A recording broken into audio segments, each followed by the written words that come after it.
Bonjour Pascal Boniface. Bonjour. C'est parti, très bonne ambiance, vous voyez, ce matin, mais on a quand même des sujets très sérieux sur la table. Je rappelle que vous êtes l'auteur de l'Atlas des relations internationales, réactualisé chez Armand Collin. On l'a vu à l'instant, les Américains appelés aux urnes pour renouveler la Chambre des représentants, un tiers du Sénat, et des résultats qui sont encore très serrés. La Chambre des représentants peut basculer aux Républicains, le Sénat c'est encore très incertain, les démocrates en tout cas résistent mieux que prévu. Quel est peut-être le premier enseignement, à vos yeux, qu'il faut tirer de ces résultats, tout en restant prudent? Naturellement, on le comprend, puisque la situation évolue. Biden peut être soulagé. On lui annonçait une défaite monumentale, la perte à la fois du Sénat et de la Chambre des représentants. Il limite les dégâts. On sait que les élections de mi-mandat sont toujours très défavorables au président en place, surtout lors de son premier mandat. Barack Obama lui-même l'avait éprouvé en 2010, n'avait plus les mains libres. Et donc Biden échappe à cette sanction, à cette punition. Et on peut dire que très certainement, la décision de la Cour suprême sur l'avortement et l'engagement de Trump a dû l'aider pour mobiliser ses partisans. C'est d'ailleurs plus, je pense, un vote contre la Cour suprême et contre Trump qu'un vote pour Biden, qui, il faut bien le dire, ne soulève pas l'enthousiasme des foules. Et donc, au moins, les Américains ont voulu éviter le pire et ne pas donner une carte blanche à Trump, d'autant moins d'ailleurs. Et les choses vont se compliquer pour lui, c'est que Ron DeSantis a été élu triomphalement. Le gouverneur de Floride, qui est un républicain, possible concurrent de Trump. Voilà. Pour 2024. Avec, disons, c'est un Trump à visage humain, si l'on peut dire. Il a à peu près le même programme que Trump, mais sans ses excès, sans ce côté caricatural. Et donc, il va très rapidement rentrer en campagne contre Trump. Donc, contrairement aux déclarations triomphalistes que Trump a fait très tôt dans la nuit, ce n'est pas que des bonnes nouvelles pour lui. Alors, quels que soient les résultats finaux, ce qu'on voit, c'est qu'à la Chambre, comme au Sénat, on risque d'avoir des camps très divisés, avec des républicains et des démocrates pratiquement à égalité. Qu'est-ce que ça va signifier dans les années à venir, les 2 ans à venir, sur la manière de gouverner le pays? La marge de manœuvre, qu'aura ou qu'aura pas Joe Biden? Parce qu'on en vient à se demander si l'un ou l'autre camp va pouvoir faire avancer quoi que ce soit. C'est clair. Il y a déjà un blocage. Biden, y compris au cours des 2 dernières années, n'a pas eu les mains libres. Il a eu les pires difficultés pour faire voter ses plans de relance. Et il y a des gens, un sénateur démocrate, sénateur Manchin, qui bloquaient cela. Donc déjà, Biden n'a pas eu les mains libres après son élection. Il les aura encore moins avec un Congrès encore plus divisé et des républicains revanchards. Il y a environ 200 représentants républicains qui ont nié la victoire de Biden en 2020. Donc, c'est des gens qui sont très remontés. Et vous avez tout à fait raison de le souligner. C'est difficile de parler d'États-Unis. Ils sont désunis plus que jamais. Moi, quand j'ai commencé à travailler sur les questions stratégiques, il y avait des rapports bipartisans, démocrates, républicains, sur la politique étrangère. Il y avait des conventions ou ensemble et il y avait très souvent des divisions, mais aussi des accords sur les grands dossiers. Là, on a l'impression qu'il suffit que l'un soit pour un événement pour que l'autre s'y oppose automatiquement. Et donc, il y a effectivement un trouble dans la démocratie américaine qui est dû, et le système américain est essoufflé. Tout ce qui faisait sa force, les freins et contrepoids, sont maintenant des facteurs de blocage. Le fait de désigner les candidats aux primaires, qui est très démocratique, devient une prime au plus excité, à celui qui parle le plus vite. Et puis le poids de l'argent.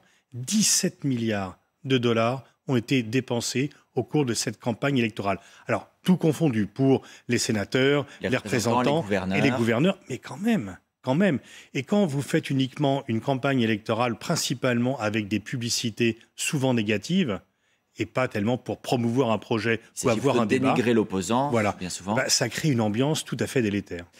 Vous disiez en début d'entretien, Joe Biden, d'une certaine manière, a limité la casse. Est-ce qu'il l'a limité suffisamment au point de pouvoir envisager de se représenter en 2024, puisqu'on sait que dans le camp démocrate, certains disent c'est le seul qui peut garder l'unité du camp démocrate, il n'y a pas de successeur naturel pour le moment.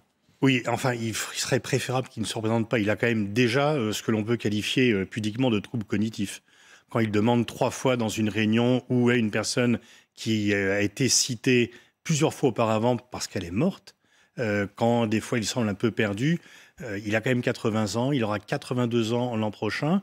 Alors, il y a des gens qui, à 82 ans, sont en pleine forme. Il est très décent, c'est un homme estimable, mais on voit qu'il n'a plus quand même la forme pour diriger les États-Unis.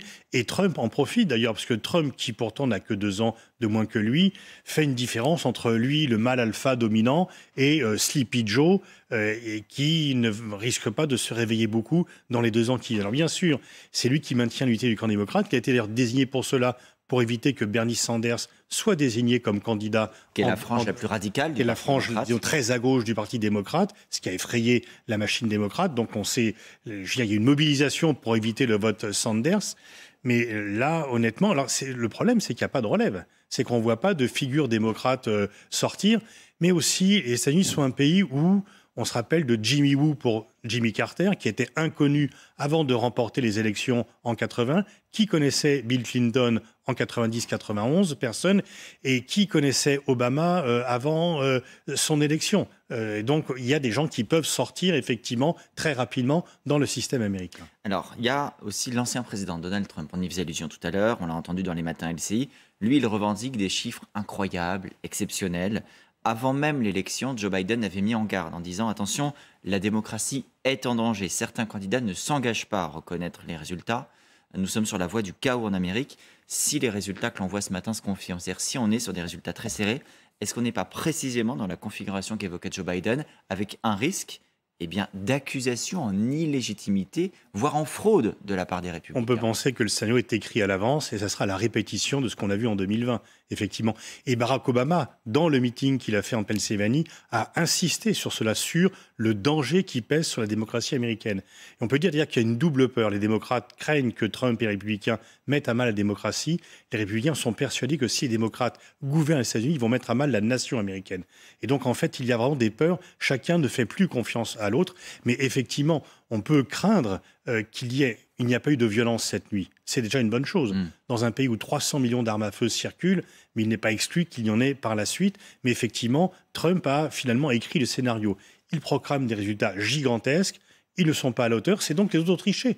Parce qu'il a dit qu'il avait des bons résultats. Et donc, s'il revient sur Twitter, il va encore plus avoir une caisse de résonance. Les télévisions américaines n'ont pas voulu retransmettre son discours. Cette nuit, dans lequel il a justement évoqué ces chiffres incroyables. Ce qui, bien sûr, va accroître son statut de martyr et de candidat anti-système, ce qui est quand même ironique de sa part, et vu son statut. Et je pense d'ailleurs que c'est une erreur de la part de la télé américaine, parce qu'en fait, les gens savent ce qu'il a dit, même s'il ne passe pas à la télé. Donc ça va accroître un peu le fait, oui, il y a un complot de l'establishment, il y a un complot des puissants pour que Donald Trump, le vrai représentant des vrais Américains, ne puisse pas s'exprimer. Et Elon Musk, qui va réouvrir certainement Twitter sans aucun contrôle, va lui donner effectivement une nouvelle façon de pouvoir s'exprimer. La démarche des télé américaines, pour l'expliquer, c'est bien souvent de dire Donald Trump propage des fake news et nous ne voulons pas leur donner l'écho en direct et la publicité qu'il souhaiterait. Est-ce que ça rend pour lui, Donald Trump, ces résultats serrés, la voie plus étroite pour la présidentielle? Est-ce qu'il ressort de ces midterms, lui, moins fort qu'il ne l'était il y a quelques jours? Doublement. D'une part parce que ce n'est pas un raz-de-marée républicain et d'autre part parce qu'a émergé un concurrent direct pour la désignation avec Ron DeSantis, donc le gouverneur de Floride, un État clé qui est resté.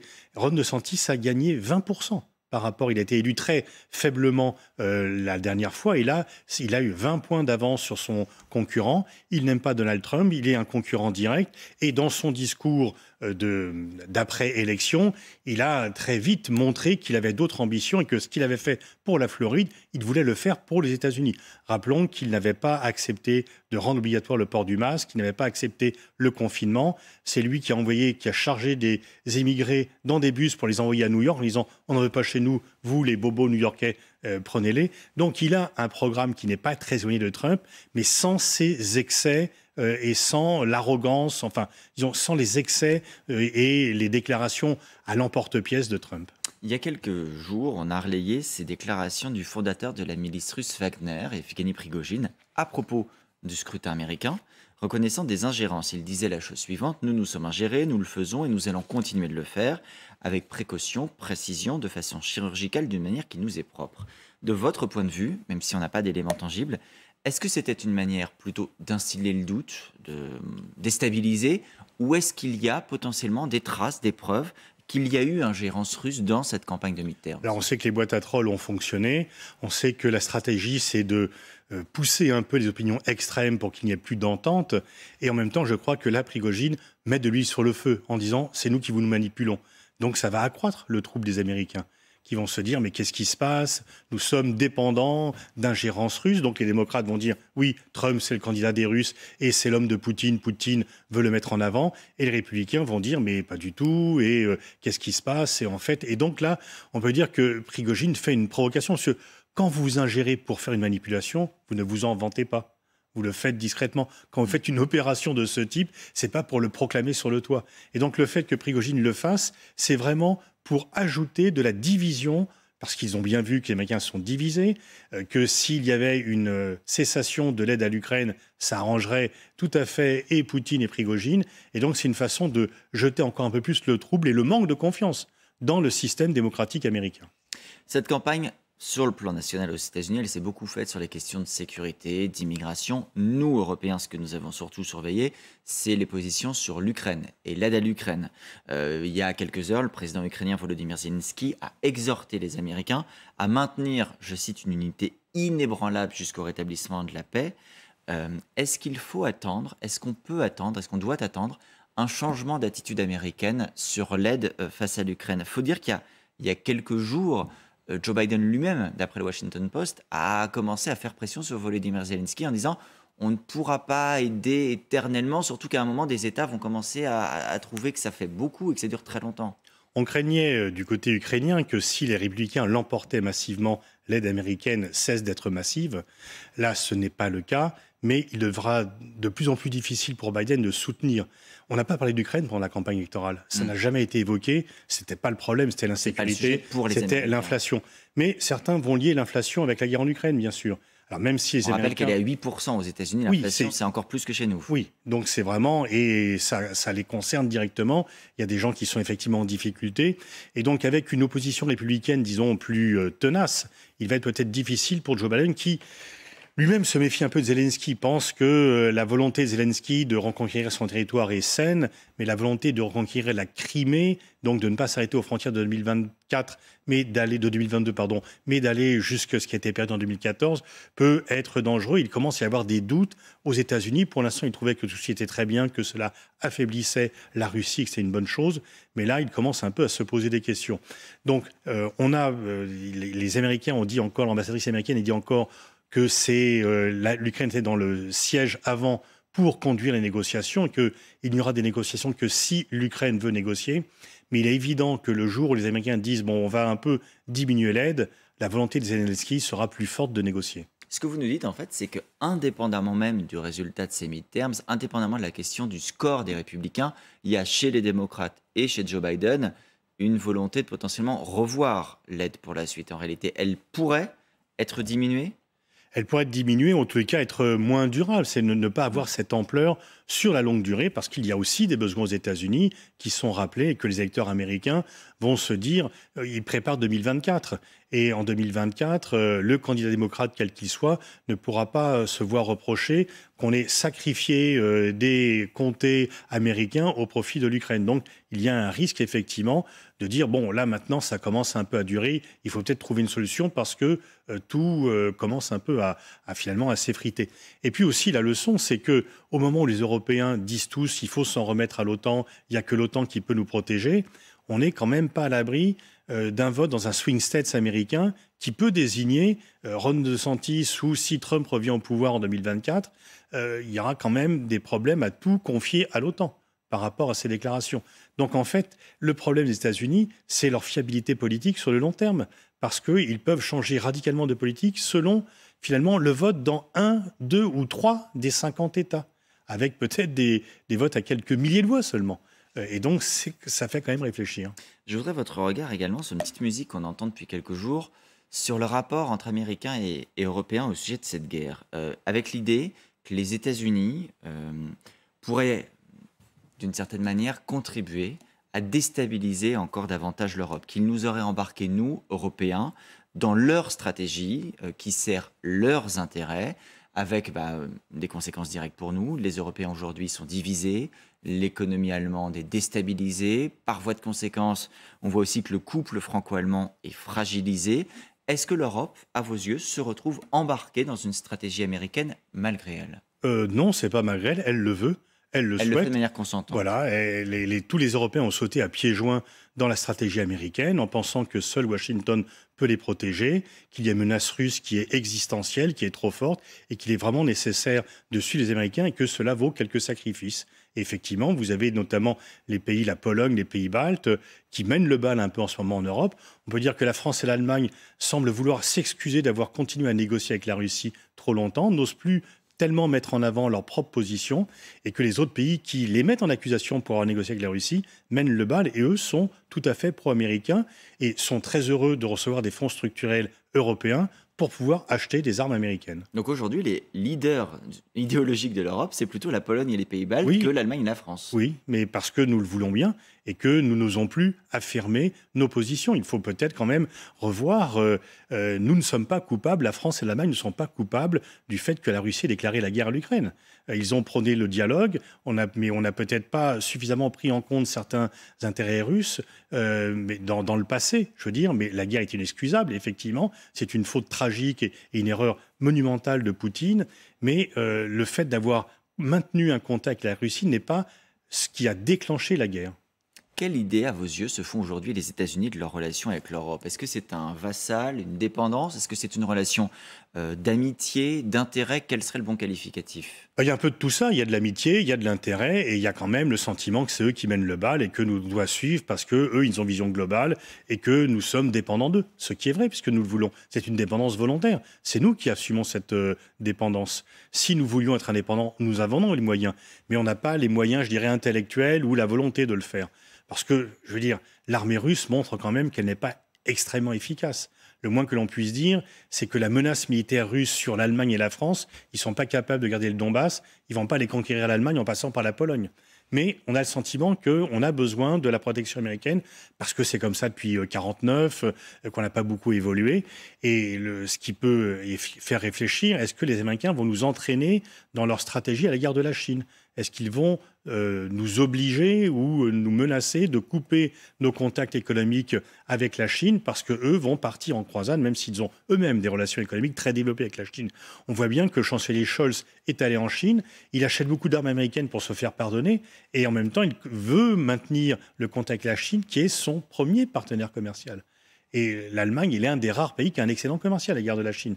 Mais Biden voulait déjà en 2021 que nous le suivions dans sa croisade anti-chinoise. Il le veut encore plus en 2022 en disant « Regardez, il y a un axe des pays autoritaires, Russie, Chine. Donc, puisque nous sommes à la pointe du combat contre la Russie, vous devez nous aider contre la Chine. » On comprend bien en vous écoutant qu'il y a un leadership américain sur l'Europe.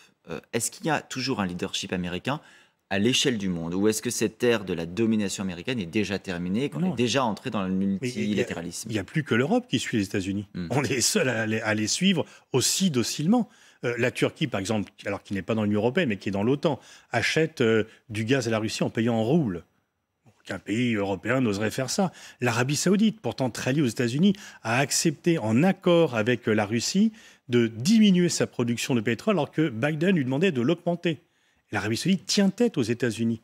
Les Émirats arabes unis aussi, et on le voit un peu partout, effectivement. La puissance américaine a déjà pâli, en réalité. Oui, ils ne dominent plus le monde, ils ne sont plus en état. Les pays latino-américains ne suivent plus les États-Unis, surtout avec la vague à gauche qui vient de se produire, et ce n'est pas l'élection de Lula qui va changer les choses. Donc effectivement, on peut dire qu'il y a un leadership assumé et renforcé depuis le début de la guerre des États-Unis sur l'Europe, mais qu'il est effrité partout ailleurs dans le monde. Vous parliez à l'instant de la question de la Chine. Il y a effectivement une guerre commerciale à minima entre États-Unis et Chine. Est-ce que c'est une guerre qui peut aller au-delà du commercial? Qu'est-ce qui est en jeu dans cette relation entre les États-Unis et la Chine? C'est la domination mondiale, tout simplement. C'est la suprématie mondiale. Tant que la Chine ne contestait pas la place de numéro 1 mondial des États-Unis, les Américains ne s'occupaient pas beaucoup des droits de l'homme en Chine. À partir du moment où ce pacte, je n'aspire pas à devenir numéro 1 et moi je ne m'occupe pas de ton régime est rompu, et bien là effectivement, il y a cette compétition qui est à la fois une compétition stratégique, idéologique, technologique, avec un risque éventuel de coupure technologique, avec vous avez un système qui marche avec les Américains, un système qui marche avec les Chinois. Il faut choisir, et l'Europe est très en retard d'ailleurs, parce qu'on n'a pas très souvent nos propres systèmes, mais cette guerre pour la domination mondiale, ou cette compétition pour la domination mondiale, qui ne va pas être une guerre véritable, telle que celle pas une guerre armée, pas une guerre, pas un conflit armé comme entre la Russie et l'Ukraine. En fait, c'est le seul point d'accord entre démocrates et républicains. C'est le seul point d'accord entre Biden et Trump. Nous sommes en compétition avec la Chine. La Chine est une menace pour les États-Unis. Il n'y a pas ou il n'y a plus aujourd'hui de différence en termes de politique internationale entre démocrates et républicains? Alors, si, il y a beaucoup de différences sur le reste, sur le climat, par exemple, sur la relation avec l'Europe. Donald Trump s'était retiré des accords de Paris. Voilà, Biden y est revenu. Donc, s'il y a des accords importants, le seul point commun, c'est l'hostilité à la Chine. C'est le seul point commun. Merci beaucoup, Pascal Boniface, d'avoir été avec nous ce matin. Je rappelle votre ouvrage, l'Atlas des relations internationales chez Armand Collin. Réactualisé, je le disais, heureusement, parce qu'à la vitesse à laquelle le monde évolue, on en a bien besoin.